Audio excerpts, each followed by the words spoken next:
एक अत्यंत केंद्र सरकारची महत्वाची योजना आहे प्रधानमंत्री सूर्यघर मुफ्त वीज योजना। ही अत्यंत महत्वाची योजना आहे। देशामध्ये यातही आपण पहिल्या क्रमांकावर आहे। या योजनेमध्ये जे आपले 300 युनिट पर्यंतचे जे ग्राहक आहेत या ग्राहकांना या योजनेच्या माध्यमातून रूफटॉप सोलर करता येतं आणि अतिरिक्त वीज झाली तर ती आपण विकत घेतो। त्यांना पाहिजे तेवढी वीज ते वापरू शकतात। अशा प्रकारची योजना आहे, त्यामुळे त्यांना विजेचं बिल येत नाही। याच्यामध्ये आतापर्यंत 1,30,000 घरगुती ग्राहकांनी या ठिकाणी रूफटॉप सोलर हे प्रस्थापित केलाय। त्यांना 1,000 कोटीपेक्षा जास्त सबसिडी आपण दिलेली आहे आणि आता आपण हा निर्णय केलाय प्रधानमंत्री आवास योजनेमध्ये जी नवीन 20 लाख घरं आपण घेतो आहोत या प्रत्येकाला योजनेतच आपण सोलार देणार आहोत। त्यामुळे त्यांना प्रधानमंत्री आवास योजनेच्या कुठल्याही ग्राहकाला त्या ठिकाणी विजेचं बिलच येणार नाही अशा प्रकारची व्यवस्था ही आपण केलेली आहे। आता केंद्र शासनाच्या धर्तीवर एक नवीन योजना आम्ही तयार करायला घेतलेली आहे। या योजनेमध्ये आपल्याकडे आपले एकूण जे घरगुती ग्राहक आहेत या घरगुती ग्राहकांच्या 70% ग्राहक हे 0 ते 100 युनिट इतकी वीज वापरतात। या 70% ग्राहकांकरता पंतप्रधान सूर्यघर मुफ्त वीज योजनेच्या धर्तीवर राज्याची योजना आम्ही तयार करतो आहोत की ज्या योजनेमुळे हे 70% ग्राहक त्या योजनेचा लाभ घेऊन आपल्या घरावर सोलर लावू शकतील आणि हे 70% ग्राहक म्हणजे जवळपास 1.5 कोटी ग्राहक हे विजेच्या बिलापासून पूर्णपणे मुक्त होऊ शकतील। पूर्णपणे मुक्त होऊ शकतील। या संदर्भात योजना अजून जवळपास अंतिम टप्प्यामध्ये आहे आणि त्या संदर्भात माननीय अर्थमंत्र्यांशी देखील आमची चर्चा चाललेली आहे। पण फार सपोर्ट आम्हाला बजेटरी घ्यावा लागणार नाही। त्याला आम्ही ज्या प्रकारे स्ट्रक्चर करतो आहोत त्यातनं अतिशय चांगली अशा प्रकारची योजना आपण करतो। एक अजून महत्वाची गोष्ट मला आपल्या लक्षात आणून द्यायची आहे ती म्हणजे मल्टी इयर टॅरिफ पिटिशन बहुवार्षिक वीज दर निर्धारण याचिका। आपल्याला कल्पना आहे की MERC झाल्यानंतर गेल्या 10 वर्षांमध्ये पहिल्यांदा 2 वर्षाचं मग 3 वर्षाचं आता MERCने 5 वर्षाचं टेरिफ प्लॅन आपल्याला द्यावा लागतो आणि ते 5 वर्षाचा टेरिफ प्लॅन आपला अप्रूव्ह करून देतात म्हणजे कुठल्या ग्राहकाकडनं किती पैसे आपण वसूल करणार आणि हा जो 5 वर्षाचा प्लॅन असतो त्यानुसारच पुढची 5 वर्ष आपल्याला विजेचे दर ठरले जातात। ते जे दर ठरवतील तर ऑटोमॅटिक लागू होतात। आपल्या कंपन्यांना ते लागू करावे लागतात। आजपर्यंत जर आपण बघितला तर आपला जो दरवर्षी विजेचा रेट वाढतो दरवर्षी तो 9% वाढतो। म्हणजे कुठे कोळशात वाढ झाली याच्यात वाढ झाली। आपण जर गेल्या 20 वर्षाचा विजेचा दरांचा आढावा घेतला तर कुठलेही सरकार असो दरवर्षी 9% किमान आपले विजेचे दर हे या ठिकाणी वाढत असतात।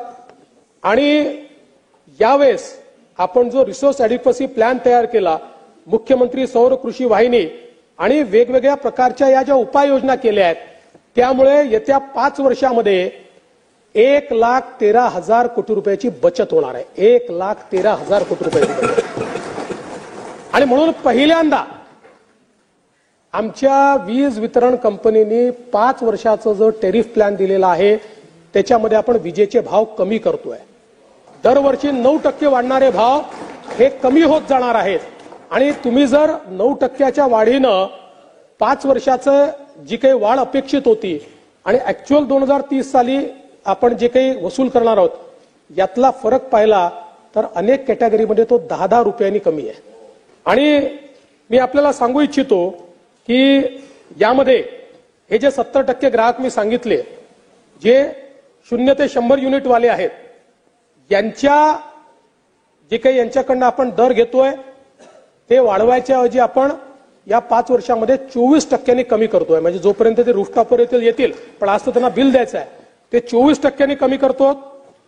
त्यानंतर आपण 100 ते 300 युनिट हा देखील एक खूप मोठा या ठिकाणी घटक आहे। 100 ते 300 युनिटच्या ग्राहकांना 17% आपण घट करतोय आणि एकूण जर आपण विचार केला तर 95% घरगुती ग्राहकांना वीज दरामध्ये या मल्टी इयर टॅरिफ पिटिशनमध्ये दिलासा मिळणार आहे. त्यांचे विजेचे दर हे आपण या ठिकाणी कमी करतो आहोत. आणि यासोबत एक नवीन योजना आपण आणतो आहोत. घरगुती ग्राहकांनी स्मार्ट मीटर लावायचं, प्रीपेड नाही, प्रीपेडवर बंदी टाकली. स्मार्ट मीटर लावायचं आणि त्यांनी स्मार्ट मीटर लावलं तर त्यांना पुढच्या 5 वर्षामध्ये दिवसा जी वीज वापरतील त्याच्यामध्ये 10% रिबेट आम्ही देणार आहोत. 10% रिबेट दिवसा वापरलेल्या विजेमध्ये. मला असं वाटतं की यामुळे मोठ्या प्रमाणात ऊर्जा क्षेत्रामध्ये आपण परिवर्तन करतो. सांगितलं नाही, अधिकृत घोषित केलं होतं त्याप्रमाणे काढली. आता सगळ्यांना सांगितलं ओनली पोस्टपेड. कोणी मागितलं तर प्रीपेड म्हणजे on demand, but no compulsion. मला हे सांगताना आनंद वाटतो की मागील 2 वर्षामध्ये आपल्या या सगळ्या सौर ऊर्जीकरण, एनर्जी ट्रान्झिशन प्लॅन या सगळ्या गोष्टींमुळे आपल्या ऊर्जा विभागाला 21 अवॉर्ड मिळालेले आहेत. 21 अवॉर्ड्स. आणि हे सगळे अवॉर्ड केंद्र सरकारचे, देशातल्या बेस्ट इन्स्टिट्यूशन्सचे जे काही अवॉर्ड असतात, याची पूर्ण यादी माझ्याकडे आहे, ती मी आपल्याला देऊन देईल किंवा पटलावर ठेवायचा प्रयत्न करेन. मग याच्यामध्ये इंडियन चेंबर ऑफ कॉमर्स असेल, all India renewable energy association असेल, इंडिया स्मार्ट ग्रीड फोरम असेल, PSU award by government of India असेल, त्यानंतर IPAI अवॉर्ड असेल, स्कॉच अवॉर्ड जो सगळ्यात महत्वाचा मानला जातो तो अवॉर्ड आहे. त्यानंतर स्कॉचचे 2-3 अवॉर्ड आहेत आपल्याला. वेस्टेक अवॉर्ड आहे. त्यानंतर असे अनेक अवॉर्ड आहेत. आता नॅशनल एनर्जी कन्झर्वेशन अवॉर्ड आहे. हे सगळे अवॉर्ड 21 अवॉर्ड आपल्याला या ठिकाणी मिळाले आहेत. याचा अर्थ मी असं म्हणणार नाही की सगळ्या गोष्टी नीट झालेल्या आहेत. अजून खूप गोष्टी करण्याच्या आहेत. कारण आपले लिगसी इश्यूज या विभागामध्ये खूप मोठ्या प्रमाणात आहेत. जवळपास आपण शेतकऱ्यांकडनं वीज बिल वसूल न केल्यामुळे, मागच्या काळात वीज बिल वसूल करत नव्हतं आणि सरकारही त्याला पैसे देत नव्हते, त्यामुळे या आपल्या कंपनीवर नुसत्या त्या वीज बिल वसुलीमुळे 75,000 कोटी रुपयाचं त्या ठिकाणी कर्ज आहे शेतकऱ्यांचं. 75,000. पण ते हळूहळू आपण नीट करू. आपला प्रयत्न आहे. आणि या ठिकाणी पुढच्या काळामध्ये आम्ही माननीय वित्तमंत्र्यांशी चर्चा करणार आहे. सरकारने थोडा सपोर्ट केला तर देशामध्ये पहिली कंपनी आपली असेल जी स्टॉक मार्केटमध्ये आपण लिस्टिंग करू आणि तिथनं आपण पैसे उभे करू. हा आपला प्रयत्न आहे. त्या दिशेने आपलं काम चाललेलं आहे.